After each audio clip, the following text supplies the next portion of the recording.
Welcome back to the sweatshop. In today's video, we're going to be working on this 2006 Honda Civic. What we're doing in today's video is trying to repair an oil leak. Currently, what we have is 3 items that we're going to throw at this vehicle. The valve cover is verified as leaking. That's this big O-ring type gasket that's laying in front of us. And then we're going to be throwing in this cam plug because it is a common leaker. And another common one is the VTEC Solenoid Gasket. It's that guy here. It's also known as a strainer or filter gasket. If you're trying to look up the torque specifications for the bolts on the VTEC solenoid, it is damn near impossible to find. I couldn't find them, and I will be applying my own logic. If you do find them, you can mention them in the comments below. However, this thing is not called a VTEC solenoid gasket or VTEC solenoid. It is called a rocker arm oil control valve, which, dude, that's just not what anybody in the goddamn world calls it, but whatever. Yeah, anyhow, usually looking up the specifications for most things on any of those stupid types of programs will drive you absolutely nuts. Nonetheless, I do have the torque specifications for the valve cover gasket, and yeah, that's most important anyhow. Whatever you do, don't over torque it, you'll be fine. That being said, make sure you get some quality stuff. This is the OE part. It is NOK. I bought it from an aftermarket supplier, but that's generally who supplies for Honda. Not sure about this guy here. I think it's Kibi or Kibli or whatever the hell it is. It's Japanese, so I'm comfortable with putting it on. And then the VTEC solenoid is also a Honda part as well. If you can't get them aftermarket, make sure you get the Honda replacement because you don't want any Chinesium in there. It's just going to lead to more leaks. Remember, get yourself some silicone, and yeah, let's go ahead and get started. This is not a hard job to do, something that you definitely can do in the driveway, provided you take your time, watch the full-length video. You should be able to pull through getting this thing done on your own. That being said, don't forget to hit the subscribe button as well as the notification bell so you never miss one of my new videos. Now, get yourself a 10 mil, a rag, and a flat screwdriver, and a needle nose vice grip, and let's go peel off that goddamn valve cover. So, as you can see, this plastic black cover there is our wonderful valve cover. What we need to do is remove the 8 bolts that retain it. There are 4 on the front and then 4 along the back. In order to do this, it is recommended that you remove this portion of the harness. I'm not sure whether I will at the moment. Most likely I probably will end up doing so. If you are going to do so, you need to remove your battery cable. Of course, remove the negative cable, and then you can reattach it when you're done. I'm not going to show you that. It's pretty self-explanatory. You need a 10 mil to do so. Okay, I'm going to get you guys in closer with the camera and we'll start moving stuff around. Get that flat screwdriver, remove this wonderful Honda cover here. You just need to turn these bolts 90 degrees and then pull up gently. Oh, there's something else that's holding it here too. One of those little rubber nipples. Just nice and gentle. Okay, I can get aggressive off camera too, you little prick. There we go. Sometimes you gotta talk to it like an asshole. Oh, there we go. We had these little clips in here, so those little segments there that are holding it, just pull it forward by pulling these guys up. That's why I wasn't able to get it out. And then just disconnect the wiring. If you're somehow smart enough to mix these up, which is damn near impossible, make sure you label them. Of course, I'm not going to because I don't see how you can mix them up. Disconnect this little clip here. Then what you're going to do is you're going to get a 10 mil. There's one here, one there, and then there's one back there, another one there. All you're going to do is just peel those guys off. Make sure when you do try to peel them off, you're nice and gentle because you don't want them breaking off in the valve cover.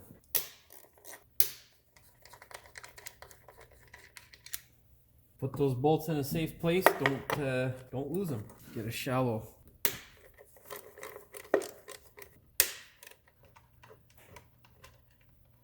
You just lift this guy out of there. All right, push it back towards the transmission. There's a little clip in there that holds it to the valve cover. Yeah, I don't think we're gonna end up removing it from the alternator. Just move it off to the side. Obviously, don't stretch the wire too much. Let's make sure that hood's not gonna come down and bump me in the head because I've already had 1 concussion in my life and I won't like to add to it. Bungee cord time. Getting a bungee cord to hook to something is a pain in the ass. There we go. And now let's move this rear harness out of the way. See if we can access those bolts. Now, in order to move this harness back, you're going to have to, in order to get the bolts to get the valve cover off, you're going to need to move this harness back. And in order to do that comfortably without it getting in your way, you're going to need to remove this piece of plastic. It's held in by these little rubbers, basically, that aren't the hardest to get off. The hard part is getting your hand in here to pull up on it. If your hands are fatter than this, I don't know, probably about 1.5 inches at the thick section, I guess. I don't know. About 1.5 inches to 2 inches. You're going to have a nice fun time trying to get your hand in here. If you don't have the cowl panel, this will be a goddamn breeze. Anyhow, once you get that out, you can get in there with a 3-inch extension on a shallow socket, I think, or maybe a 1.5-inch extension. I'm going to go with a 3-inch. Let's see if that works. Yeah, that works. So just a 3-inch on a shallow on a 1/4-inch ratchet will do the trick. Out here, obviously, you can do as you please because everything's really accessible. You can hear that wonderful bullshit cowl panel there.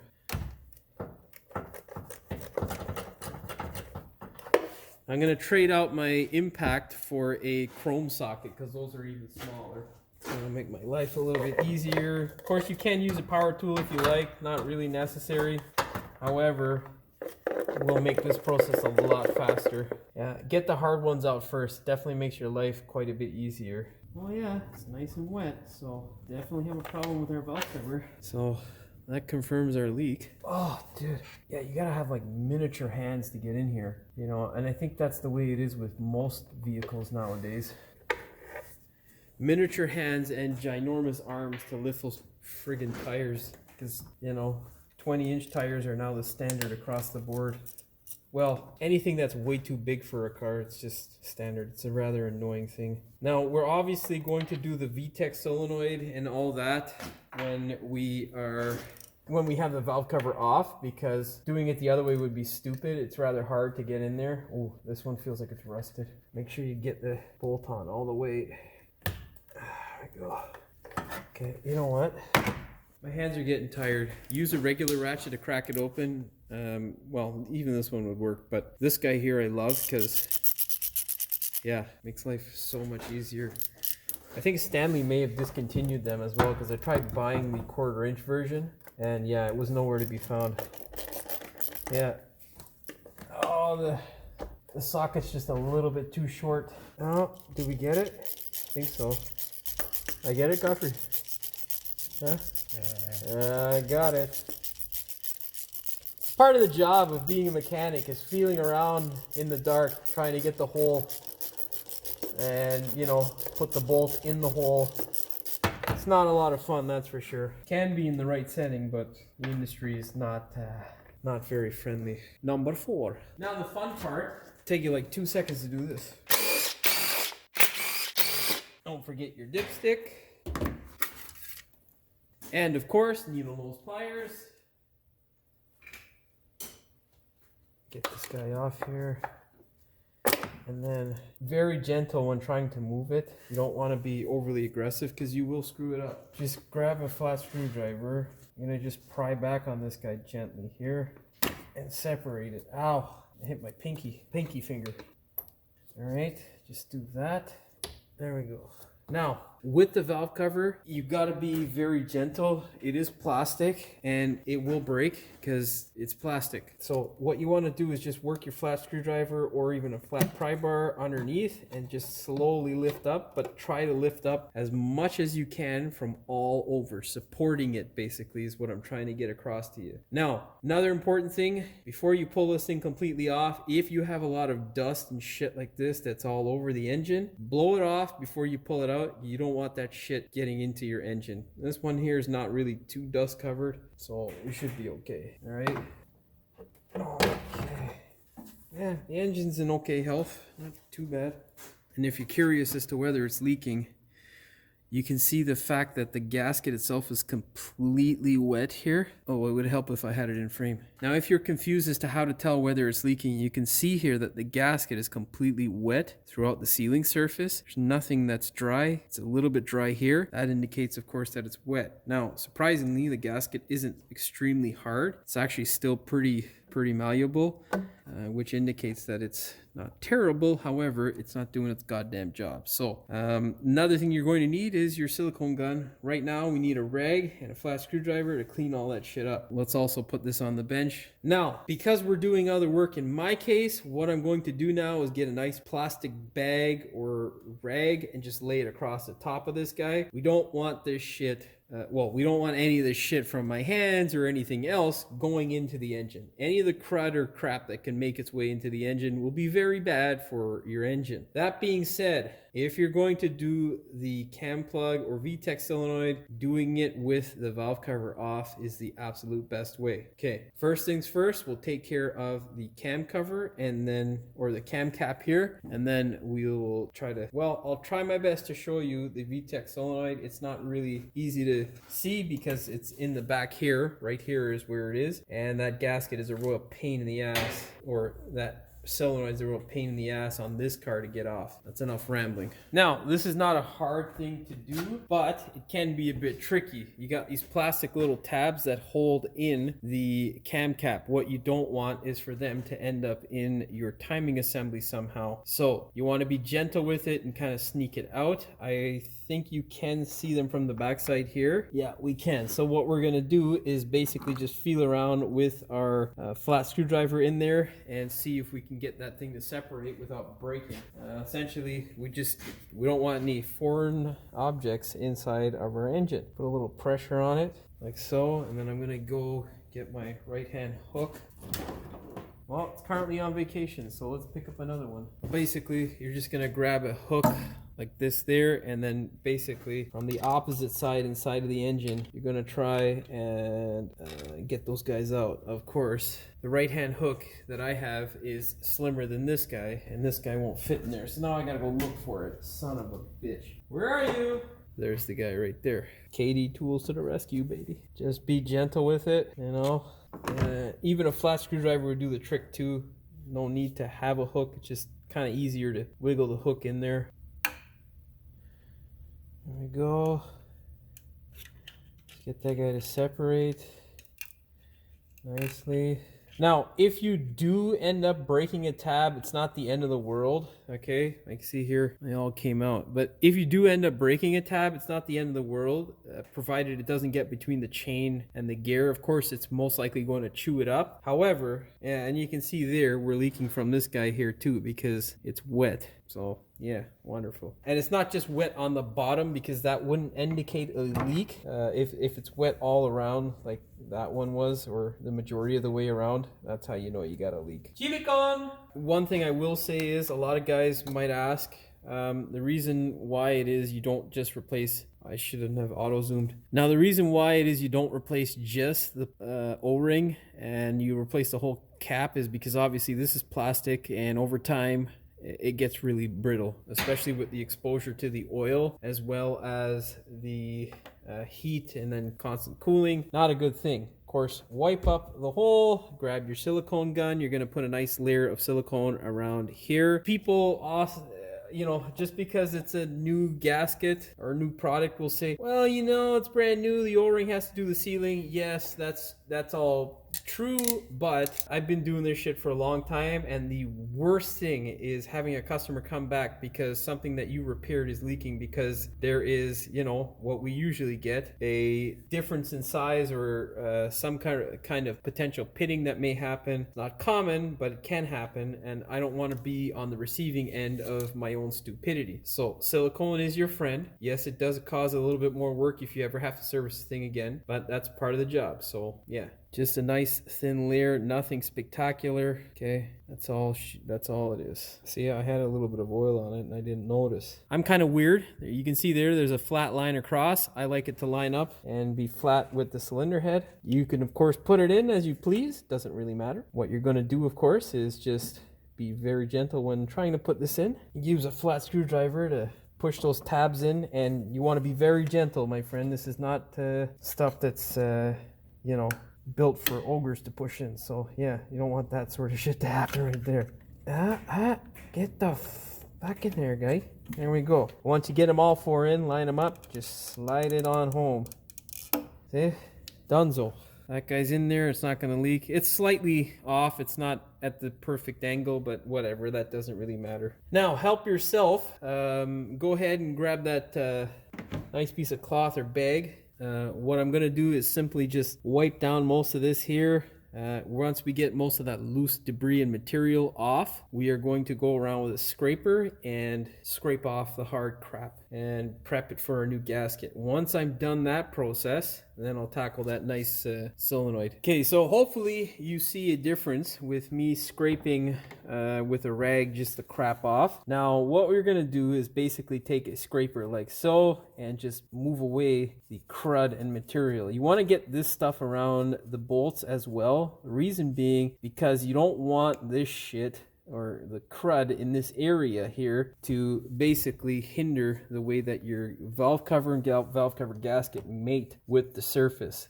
Why that is because it will consistently raise the valve cover up in certain areas, and that will potentially translate into a leak. Nobody wants that. So be cognizant of that, and just take your time and do this. It doesn't take like super long. However, it is a time-consuming process that needs to be diligently done, because if you do it overly aggressive and you scrape the aluminum or you make a boo-boo that is something that you can't repair, well, you're not going to be happy. So take your time, go through the whole mating surface, make sure it's nice and clean, rag with brake clean after you get rid of the brunt of the crap. Make sure you go over it with your finger to make sure there is no more crud, and then you're good to go. All right, I'm gonna go do that off camera. Shouldn't take you more than like 20 minutes. All right, so obviously we are looking at our VTEC solenoid here. What we're gonna do is start disconnecting the harness. There's basically two connectors. There is an oil pressure sensor on the back of this thing. I don't know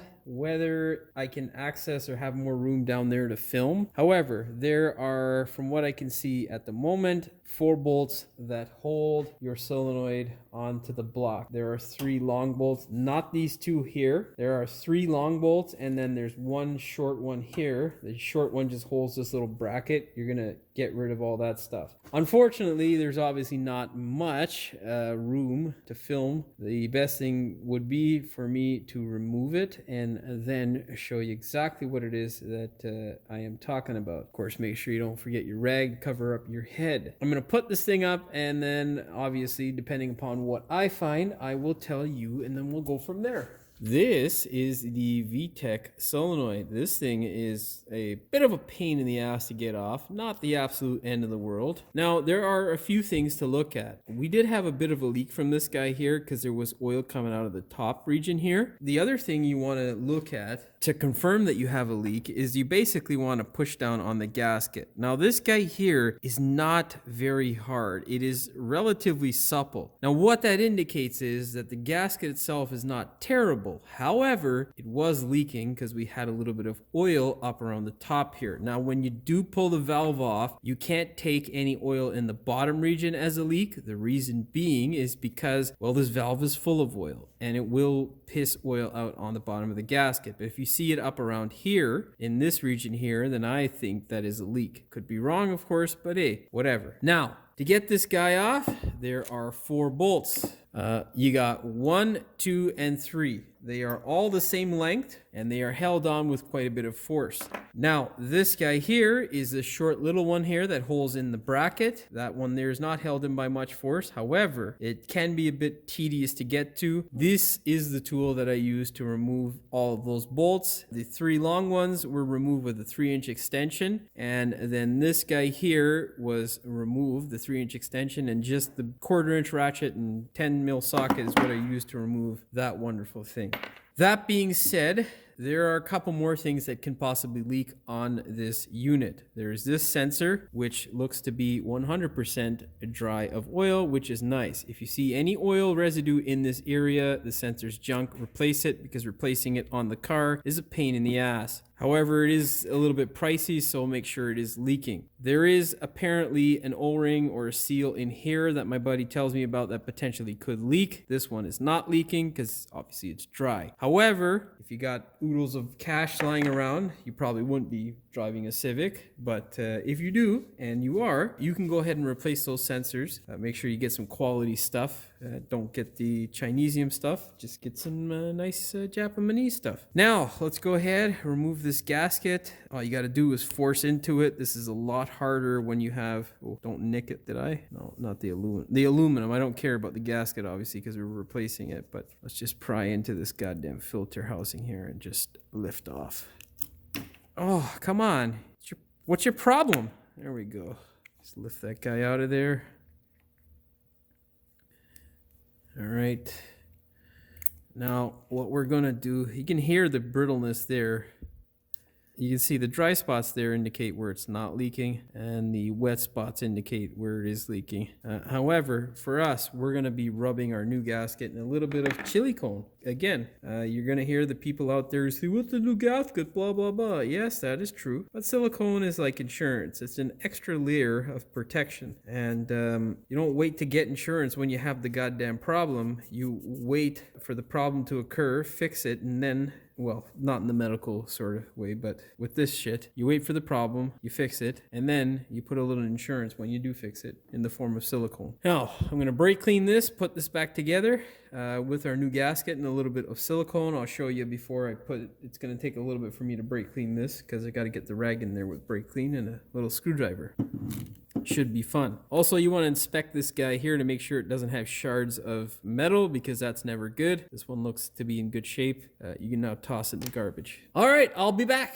Okay, so what you're going to do is take a little screwdriver with a rag. You're going to spray it with brake clean inside this cavity here. You don't want to drench it, or if you are going to drench it, make sure you get the brake clean out and that it doesn't, mix in with the oil when you put the part back on. Once you have it nice and clean and debris free, you're going to make sure your hands are nice and clean. That's as clean as you're going to get. Anyhow, what we're going to do now is take our nice new gasket and put it onto the mating surface. You're going to basically force it in like so. The gasket's nice and supple, so I'm confident that it will seal up whatever issues we may have on the other side. Now on this side, however, we're going to put a very small, thin layer of silicone. And when I say thin, I mean just super, super thin. Obviously, you need to wipe up the opposing side or the side on the cylinder head. Make sure you don't forget that. Maybe I should go and do that now before I put the silicone on and then I find myself wiping it up afterwards. I'll be back. You can see here, I've already started applying the silicone. Basically, you just want to dab it on. Just a small, thin layer. This does two things, okay? This provides a surface of lubricant essentially so that the gasket does not get hung up on anything like a piece of potential dirt or a snag in the aluminum, that sort of stuff that may cause a bit of an issue. So it'll allow the gasket to glide along the surface as it is compressed, okay? All that stuff may sound like bullshit to most of the keyboard warrior mechanics and stuff out there, but yeah, it is really important to have that sort of lubricity, because when this guy starts to expand, if it gets snagged, which can happen, you're going to have issues. Now, once your mating surface is nice and clean, you can go ahead and put this back into the car. It is a pain in the ass to line these bolts up sometimes, so make sure first off, the bolts are nice and clean. You don't have to put any anti-seize or anything like that on it. Of course, put the two bolts that are nice and easy to access into the body of the solenoid, and then you can line it up on the car. Basically, you're going to place it on the back of the cylinder head and just wiggle it about until I can get this guy into place. Make sure you have your fingers on these two bolts as you slide it in, because obviously if you lose the two bolts, there ain't no coming back. Okay, so obviously I've got it back together. Now, I wonder why it is that they didn't put a torque spec, and that's maybe because you can't get a goddamn torque wrench in there. However, I tried my best, and it's something that you're going to struggle with for sure, but I suggest if you are not aware of how strong you potentially are, and you're not used to twisting ratchets at a certain amount of torque. Maybe have a professional do it. What you can do is, you know, torque these guys or something that's 10 foot-pounds or more. What you can do is select a bolt that's 10 foot-pounds, torque it to that, see what it feels like when you twist it with your small ratchet, and then attempt twisting that to the same amount. However, not the best advice. I would probably have a professional do it. I did it with my ratchet. I tried torquing it, wasn't happening, so I gave up because I couldn't fit the goddamn torque wrench in there. And if I try, probably could fit it in there. It's not, I don't think, completely impossible. However, is it worth my time and effort right now? Nah, not really. It's fine. I have confidence in myself. However, for you at home, make sure you are 100% confident in your abilities. Do not break those bolts. If you do, you will really regret it. Once you get the 3 long bolts in, you can go ahead, put the bracket on, then of course connect all your connectors in order to get the sensor in easier. I did disconnect the first 3 injectors to push this harness back. Not absolutely necessary, just makes your life a little bit easier. Now, our next step is to go ahead and take care of our valve cover. So let's go show you what you have to do. All right, with your gasket, go ahead and remove it. This guy here is kind of hard. Oh yeah, on the bottom there towards the aluminum side, it's pretty cracked up. You can see there, so that's where the brunt of our leak is coming from. And there are a number of these cracks throughout the valve cover gasket. I do think, however, this is the brunt of our leak. Of course, the reason why we replaced all of the other stuff is because, well, you got to take the valve cover off in order to get that access to the rest of that crap. So once you're in there, might as well do it. Because if you don't, well, you're gonna not be happy. What you want to do is basically take a rag and a screwdriver. You're going to wipe up the majority of the oil in the crevice here between where the gasket would go and the valve cover itself. Why you want to do that is because well, it can potentially make you think that you might have a leak. Just a nice flat screwdriver like so throughout the crevice is what you want. Obviously you want to get some nice new rag when the portion that you're using becomes saturated. Now, you don't necessarily need to put any silicone in this section here. If there's damage to your valve cover that's salvageable and you can live with, then yeah, sure, whatever, but not absolute. You know, like the quality of everything else, quality of cloth as well is just pretty shit. This guy's just not. Get in there and do your fucking job. I'm gonna call Bosch and complain about the free cloth that they give me with every set of brake pads. Fuck. Just imagine calling a company that gives you something, well, they say it's free, it's obviously worked into the cost. However, complaining about something that's free is just be a whole new level of fucking craziness. Yeah, just keep working away and yeah, just imagine about the possibilities of a ridiculously funny conversation you may have with a company if you choose to complain about something that they gave you for free. Just amazing. The astonishment on the other end of the phone would just be pure YouTube gold, I think. Maybe I should do that, you know? One thing that I often do that is quite fun is, and especially with the crank calls that we get from the Chinese organizations up here in Canada, I'm pretty sure you guys get them down in the States. I love when they pick up. I get to practice my my Mandarin and Cantonese. I'll have you know that it's relatively non-existent in terms of actual language, but man, is it fun to make up words. I do the same thing for the Indians who call, or the Pakistanis, or whatever the hell. They all have the same accent because it was exactly the same country about 80 years ago. However, it is a lot of fun to give these people some headache, you know? They always seem to call around dinner time too, which is nice and annoying. Crank calls. One of those things you can't really goddamn do anything about it, you know? Maybe you guys can tell me some of your funny stories in the comments below. This is supposed to be a short video, of course, with me rambling on about crank calls and the stupidity that I engage in when we're talking to these idiots. So what I'm gonna do now is sum up what I'm going to do. I'm gonna spray in this area some nice liquid clean in the form of brake clean and try to get rid of some of that oil. I'm not gonna douse it inside there. We're gonna give it another wipe down. Then we're gonna place the gasket in there and well, I'll show you that portion. All right, I'll be back. As you can see, I've started putting on the gasket. That's because I was carried away with telling my customer about call centers. It's another fun portion of life that we have to engage in here in North America. You know, don't you love it when you call a company and the call center is in a foreign land, and it just, you know, every time I feel like this is the trick. You know, when they don't want to help you, they just tell you, "Sorry, sir, it's the wrong department." And there's that's not the accent that you usually hear. However, it is highly infuriating because I feel like it's never the right goddamn department, and I feel like we're always talking to the wrong person. It's so freaking annoying. Actually, you know what? That's one thing that I can say about certain companies that I deal with that I really like, is that our call centers are based in North America. And even though we have a lot of immigration here in Canada, for the most part, they you know, there's someone there who can help you. You know, and yeah, we do need other languages and whatnot because we have a large immigrant base. But dude, it's like sometimes it is the most frustrating thing to get on the phone. You're calling a call center for help, and that is that's their whole purpose, and is the one thing that you cannot get from a lot of these call centers is help. Okay, and sometimes it doesn't matter what language or accent they speak. It's just impossible. Like if you call a goddamn telecom company, which, yeah, dude, don't get me started. Maybe I should do podcasts or talks about the crap that irritates me in life. Maybe you guys might be more interested in that. You can leave a comment in the comments below for that. Anyhow, back to what you are actually watching the video for. Here is our valve cover gasket installed. What you're going to do is you're going to look at the anomalies in the gasket, so these little quirky little bends. You're going to match them up, make sure they are in the correct position. Now, in this position here, this gasket's nice and supple. You don't need to apply silicone to the whole place. When doing the gasket there was no, or the aluminum surface, the mating surface on the head, there was no pitting.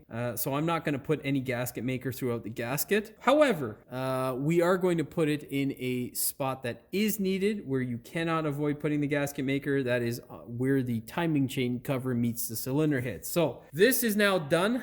What we did was sprayed some brake clean in the hole there. We got a little bit inside and just wiped it all up. What you want to do is make sure the oil does not drip onto the gasket when installing it, and you'll be good to go. Now let's walk over the car. I'm going to show you where we put the nice silicone, and then we'll take care of business. Now, it may be hard to see on camera here, but there are two mating surfaces here that need to have silicone. It's right here and there. This here is our timing chain cover, and this is our cylinder head. In between the two, there is a little divot there, and what you want to do is just give it a nice chunk of silicone, like a 1/8 layer of silicone. Right here is what you want. In case I'm not being clear there, it is silicone. Silicone's how I say it, my Mexican accent. You don't like it, don't judge. My Mexican friends find it extremely funny.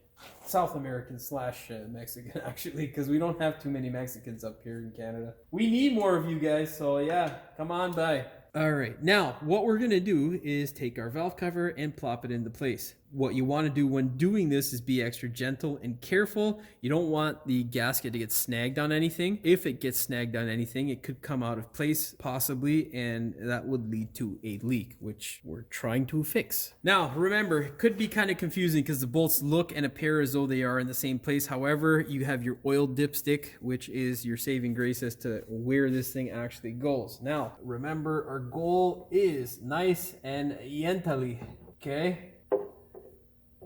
There we go. All right, set her down into place, nice and gently. And yeah, it looks like we're cooking, man. Take your nice, wonderful valve cover bolts, make sure you clean them up, get any kind of crud off of them. And if they are extremely rusted, obviously go ahead and replace them. This is a rust belt problem, so you guys throughout the rust belt will know. What you're going to do is, of course, put the most rusted ones up in the front because they're obviously easily accessible in comparison to the ones in the rear, and then put the nice ones in the rear and then replace as needed. You don't need to take the valve cover off in order to replace it, so you know you can replace them after the fact. All right, I hope that all made sense because I was multitasking, and as a male, that's not really something that we do very well. Pretty sure if my wife ever watches this video, she will agree 100%. Probably have a snarky comment as well, because yeah, I love my wife, don't get it twisted. Oh yeah, like they couldn't just lift this goddamn cowl panel just a bit. You know, like seriously, what a stupid design. I mean, it fits in there nice, but dude, like you can't, you know. There's actually this, I think he's American. This guy named Victor is his channel. He does this Russian accent.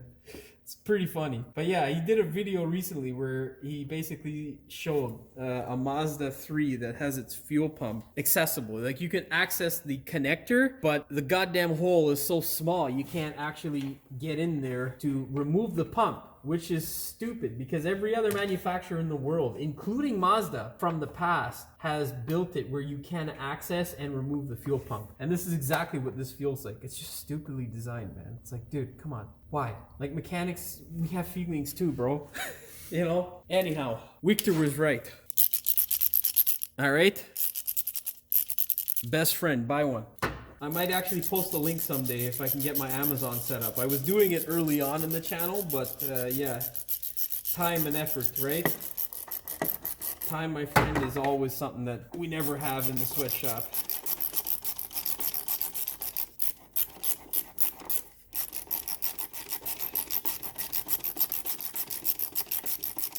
Now, we're not torquing or tightening down, we're just snugging it up. It's something that, you know, you gotta do.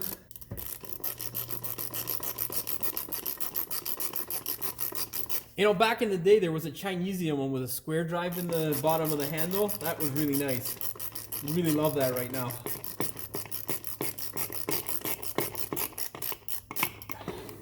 Get out of the way, stupid harness.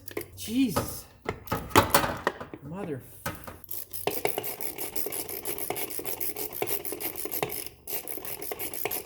I'm getting old, man. My hands getting tired just doing this. Like,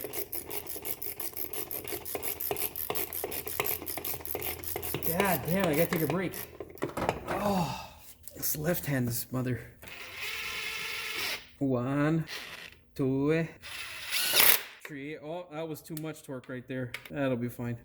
4. Canadian counting, you just put the A at the end of fucking everything. That's not a real thing. Don't say that, foreigners, to Canadians, because they'll think you're retarded. Would be funny though. Could you imagine? 4, 3, 2, Could you imagine how retarded people would think we are up here? Yeah. In case you were wondering, I am Canadian. With our tyrannical leader up here, it's pretty tough to want to still be here. But hey. I think that one's gonna end up in the bloopers there. We don't want, you know, the people's them being like, yo. Alright. Just run everything up. Make sure it's nice and snug. And then we'll go ahead and torque it. Yes, baby. Alright. You and I are doing a great job. Grab your torque wrench, set it to 7.5 foot-pounds or 10 Newton meters. I'm going to be doing 8 foot-pounds because, well, this expensive tool here doesn't do 0.5 increments. We're going to start from the middle and work our way out. There we go. Now, let's double check this shit. All right, now for these guys here, 7 foot-pounds or 9 Newton meters, nothing more, because they're just holding the harness, so it's no biggie. Don't forget to plug everything back in, because, well, you don't want to forget that stuff. And then same thing, you're gonna put the crap bolts on the front, just because if you ever have to drill those things out, you don't want to cry. Oh. Let's slide that guy in there in the back. Remember, this fella there clips in here, so there we go. All right. Yeah, it's not really a hard job, just a bit time consuming. Especially, it doesn't help when you're rambling on making a video, right? Like I was most of this time. Oh yeah, baby. Yeah, Honda. It's completely normal to say weird shit to yourself when you're working on a car, because why not? It's you fucking trying to help yourself along. Yeah, whenever it's light torque, you want to make sure you go nice and slow, because if you go too fast, you probably screw it up. Nobody wants to screw it up. I should have ran that one down some more. Wonderful. Don't forget this stupid piece of plastic. Where's the little rubber thingy? There we go. You gotta put that wire on top of it. This guy here, I don't know if that's visible right now, but you'll know what I'm talking about if you're doing this at home. That wire on top and force this guy in here. Oh, yeah, baby. There we go. Okay, give me back my hand, fucking Honda. God damn it, I'm so greedy. Pop this guy up like that, slide the front in. We're hung up somewhere. Oh yeah, well, no time like the present to get this guy back. Let's do it from the other side. Needle nose vice grip. Vice grip. Oh yeah. Oh yeah. Just squeeze it on there. Now go ahead. Vice grip it.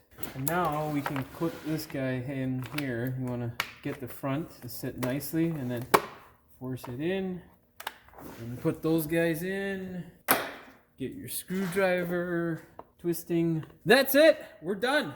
All we got to do now is run this thing, make sure there's not a shit ton of oil leaking out anywhere, and we are good to go. Of course, what I'm not going to be showing you on camera is me power washing the engine and underneath the engine to make sure I get rid of all the oil residue. Now, very important, you check the level of your oil, make sure it is nice and level, or make sure it is nice at the proper level. Ensure that you have oil inside the car. You would have leaked some out from the VTEC solenoid. Don't be afraid, not a big deal. Make sure you put some oil protection or like an absorb mat or a piece of cardboard or something underneath the engine if you are going to attempt this in the driveway. This is why I also say in the beginning of the video, make sure you watch the whole thing, because yeah, you know what? I remember stuff as I go, bro. You know, dude, can't remember everything off the top of my head. That's all she wrote for this one. Take the thing for a test drive. Make sure all is well with your Honda. You don't have any more leaks. Of course, I would suggest going ahead and power washing the engine and at least the undercarriage so you get rid of the oil. That way you'll know if you have an oil leak. In case you're wondering, I do have a video showing you how to do that. Just search it on the channel. That being said, hopefully you found the video entertaining as well as informative. If you did, please like, share, and subscribe. Don't forget to hit the notification bell so you never miss one of my new videos. And as always, thanks for watching. We will see you in the next one.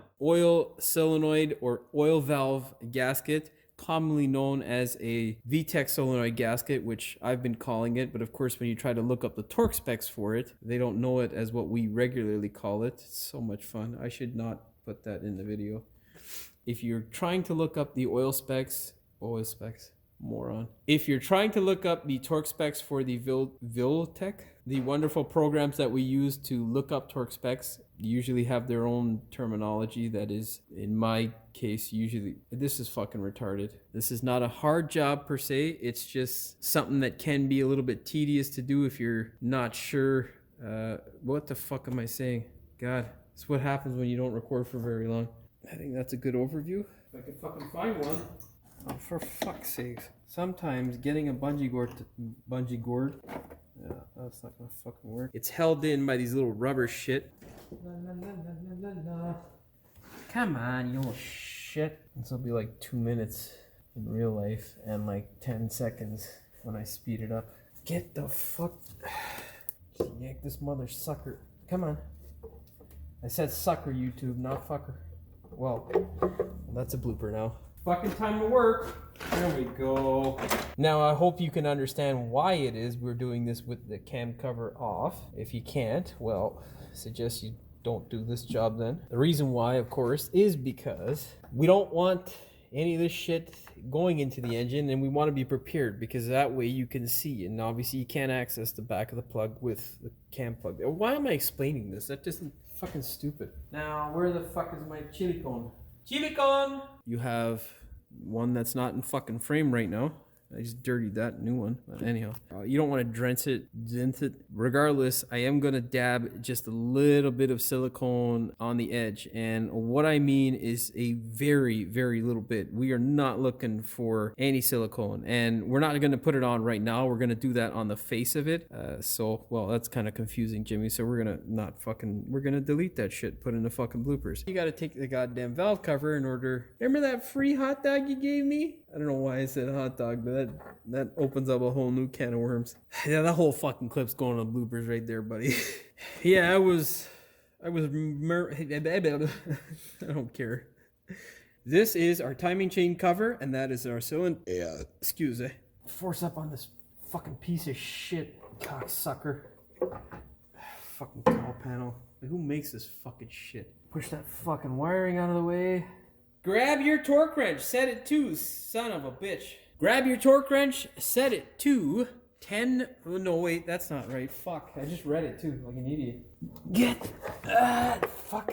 Oh shit, I didn't even fucking run this bolt down, I thought I did. See, we all make mistakes. Oh, you fucking, you mother. That's all she wrote for this one. Make sure you take it for a test drive, ensure that all is well with your Honda, and you are good to go. What the mother of fuck, dude. This fucking piece of shit camera keeps jumping around like it's got fucking some sort of retardation. That's all she wrote for this one. Hopefully you found the video entertaining as well. I gotta say some shit before that, Jimmy. Civic on!